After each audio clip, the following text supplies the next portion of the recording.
નમસ્કાર વિદ્યાર્થી મિત્રો, આજે આપણે જોવાનું છે સ્વાધ્યાય 2.1નો પ્રશ્ન 1. તો જુઓ વિદ્યાર્થી મિત્રો, સૌથી પહેલો આપણે જે અહીંયા આગળ આલેખનું કે નીચે આકૃતિ 2.10માં કોઈ બહુપદી પી ઓફ એક્સ માટે વાય બરાબર પી ઓફ એક્સ, વાય બરાબર પી ઓફ એક્સ એટલે અહીંયા આગળ કે આપણે કે એક્સ અક્ષમાંથી કેટલી વખત આ રેખા પસાર થાય છે તે જણાવવાનું છે. તો સૌથી પહેલી આકૃતિ છે તેની અંદર આપણે જોઈએ તો એક પણ વખત પસાર નથી થતું. બીજી આકૃતિમાં જોઈશું તો એક વખત પસાર થાય છે. ત્રીજીમાં જોઈશું તો 3 વખત, ચોથીમાં 2 વખત, પાંચમીમાં 1, 2, 3 ને 4 વખત, છઠ્ઠીમાં 1 વખત અને એક જ વખત છે. કેમ તો બાકી બધા સ્પર્શ બિંદુ છે એટલે એને ગણવાના નહીં. તો વિદ્યાર્થીઓ, અહીંયા આ આપણો દાખલા નંબર 1 હતો જે બહુ સરળ હતો. તો વિદ્યાર્થીઓ, હવે આપણે જોવાનું છે સ્વાધ્યાય 2.2નો દાખલા નંબર 1. શરૂઆત કરીએ સ્વાધ્યાય 2.2 એનો દાખલા નંબર 1. ચલો, એની પહેલી રકમ છે કે x².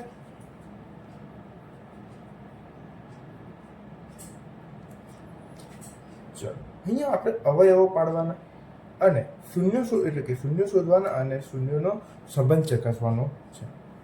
સૌથી પહેલાં આ જે અચળ પદ હોય એ અચળ પદને આપણે એવા બે ભાગ પાડવાના કે 8ના એવા બે ભાગ પાડો કે અહીંયા જે નિશાની હોય એટલે કે માઇનસ છે, તો માઇનસ કરીને જવાબ શું આવે? 2 આવે. શું જવાબ આવવો જોઈએ?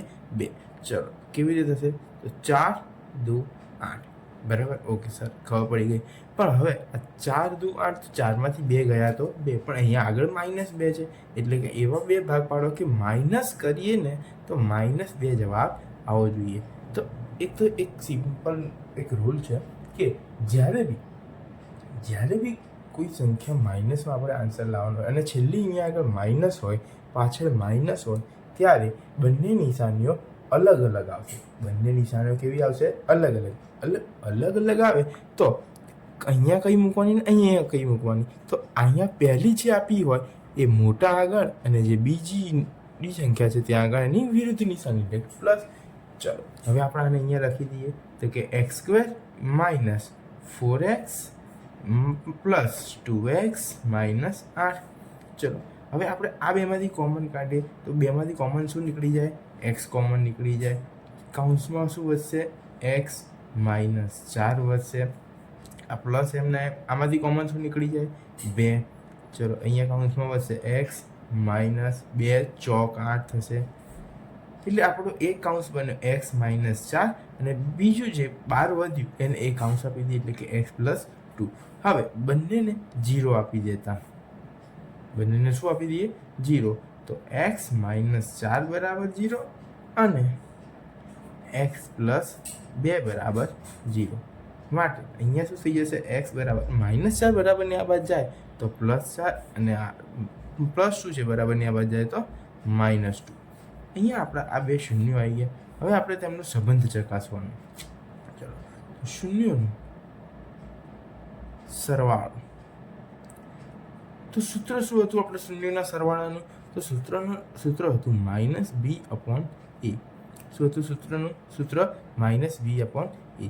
ચલો, હવે અહીંયા આગળ -b, તો પહેલાં તો -b શું છે? તો -2 અને a કેટલા છે? તો a 1.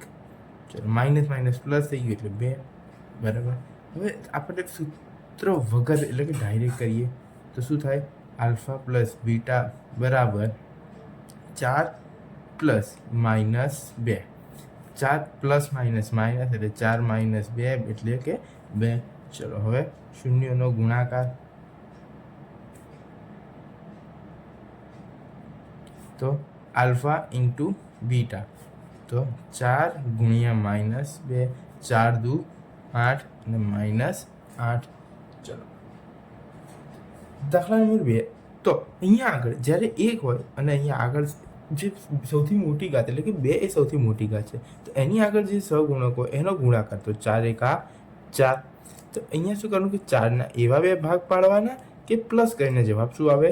4 આવે. તો 2 × 2 = 4 એટલે 2 ને 2 = 4. હવે અહીંયા આગળ પ્લસ છે એટલે બંને નિશાની કેવી? સરખી.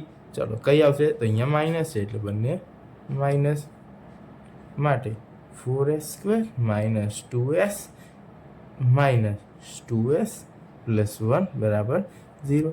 હવે આ બંનેમાંથી કોમન શું નીકળશે તો 2s કોમન નીકળી ગયા, અહીંયા બી 2 છે ને અહીંયા બી 2 છે. ચલો તો અહીંયાથી 2 નીકળી ગયા તો 2 વધ્યા, અહીંયાથી s નીકળી ગયા તો s વધ્યા માઇનસ, અહીંયાથી બંને નીકળી ગયું તો એક જ વધ્યો માઇનસ. અહીંયા કંઈ કોમન છે ના, તો એમનું એમ. હવે 2s બાર કાઉન્સની બાર માઇનસ તો અંદર નિશાની શું થઈ જાય બદલાઈ જાય એટલે પ્લસનું થઈ જાય -1 બરાબર 0. માટે 2s -1 અને બીજો કાઉન્સ પણ થઈ જાય 2s -1 બરાબર 0. હવે આપણે શું કરીએ તો બંને કાઉન્સને 0 આપી દઈએ તો 2s -1 બરાબર 0, 2s -1 બરાબર 0. માટે હવે 2s એમના એમ -1 બરાબર ની આ બાજુ જાય તો +1, s બરાબર 1 તો એમના એમ આ બે ગુણાકારમાં છે, બરાબરની આ બાજુ જાય તો ભાગાકારમાં જશે. ચલો તો આપણો જવાબ આવે 1/2. સેમ એ જ રીતે આ બાજુ પણ જવાબ 1/2 જ આવશે. ચલો તો વિદ્યાર્થીઓ આટલે સુધીનું સરળ કામ થઈ ગયું. હવે અહીંયા આગળ લખી દઈએ શૂન્યોનો સરવાળો. તમે બંને રીતે કરી શકો છો કે ડાયરેક્ટ બી કરી શકો છો અથવા તો સૂત્રનો ઉપયોગ કરીને બી કરી શકો છો. 1/2 પ્લસ 1/2 લસા 2, 1 ને 1 2, 2 એકા 2 એટલે જવાબ આવ્યો 1 અને શૂન્યનો ગુણાકાર બરાબર 1/2 ગુણ્યા 1/2 તો 2 દુ 4 અને ઉપર 1. તો વિદ્યાર્થીઓ આ તો આપણો દાખલા નંબર 2. ચલો તો સૌથી પહેલાં અહીંયા આગળ તો જે પ્રમાણિત સ્વરૂપ છે જળવાતું નથી, તો પહેલાં આપણે એને પ્રમાણિત સ્વરૂપમાં ફેરવી દઈએ તો 6x² - 7x - 3 બરાબર 0. ચલો હવે 6 તરી 18 એટલે કે 18 એવા બે ભાગ પાડો કે માઇનસ કરીને જવાબ શું આવે 7 આવે. ચલો માઇનસ કરીએ તો જવાબ શું આવે 7. 9 દુ 18, 9માંથી 2 જાય તો 7, સરસ 9 દુ 18. હવે અહીંયા માઇનસ એટલે બંને નિશાની કેવી અલગ અલગ, મોટા આગળ કઈ માઇનસ અને બીજા આગળ પ્લસ. સરસ. ચલો હવે આપણે કરીએ 6x ની 2 ઘાત plus 2x minus 9x minus 3 બરાબર 0. હવે આમાંથી કોમન શું નીકળશે તો 2x કોમન નીકળ્યા, અહીંયાથી 2 નીકળી ગયા એટલે 3 અંદર વધ્યા, x એક બહાર નીકળી ગયો પ્લસ એમનું એમ 2 બહાર નીકળી ગયા, x 2 બહાર નીકળી ગયા તો કંઈ વધ્યું નહીં તો 1. ચલો માઇનસ 3 બહાર નીકળશે, અહીંયા 3 છે એટલે x તો નીકળશે નહીં. ચલો કાઉન્સની અંદર 3x કે 3 તરી 9 થાય.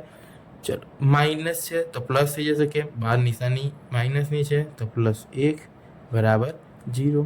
હવે જે કાઉન્સની બહાર છે એમને એક કાઉન્સમાં લઈ લઈએ 3x + 1 અને બીજું થશે 2x -3 બરાબર 0. હવે બંનેને આપણે 0 આપી દઈએ તો 3x + 1 બરાબર 0 અને 2x -3 બરાબર 0. માટે 3x બરાબર આ 1 પ્લસ છે આમ જાય તો -1, માટે x બરાબર -1 આ 3 ગુણાકારમાંથી જશે ભાગાકારમાં. એ જ રીતે આ બાજુ જોઈએ તો 2x બરાબર -3 આમ જશે તો +3 અને x બરાબર 3 આ બે ગુણાકારમાં થઈ ગયા ભાગાકારમાં. હવે આપણે શોધી લઈએ શૂન્યનો સરવાળો. ચલો તો ડાયરેક્ટ જ કરી દઈએ આપણે કે -1/3 પ્લસ 3/2 લસા લઈશું તો 6 આવશે. 2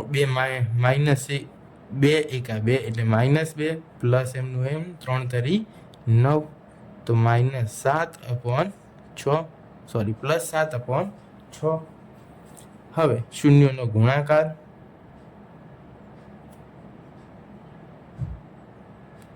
તો -1/3 ગુણ્યા 3/2, 3 ગયા -1/2.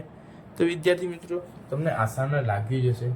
તો હવે આપણે બાકીના સમજાવીશું નેક્સ્ટ વિડીયોની અંદર. જો તમને વિડીયો પસંદ આવ્યો તો વિડીયોને લાઈક કરો, ચેનલને શેર કરો અને ચેનલને સબસ્ક્રાઈબ કરવાનું ભૂલશો નહીં. જે પણ આપણા ચેનલ પર નવા છે એક વખત ચેનલને સબસ્ક્રાઈબ કરો અને તે પછી અંદરના દરેક વિડીયો જોવાનું ભૂલશો નહીં.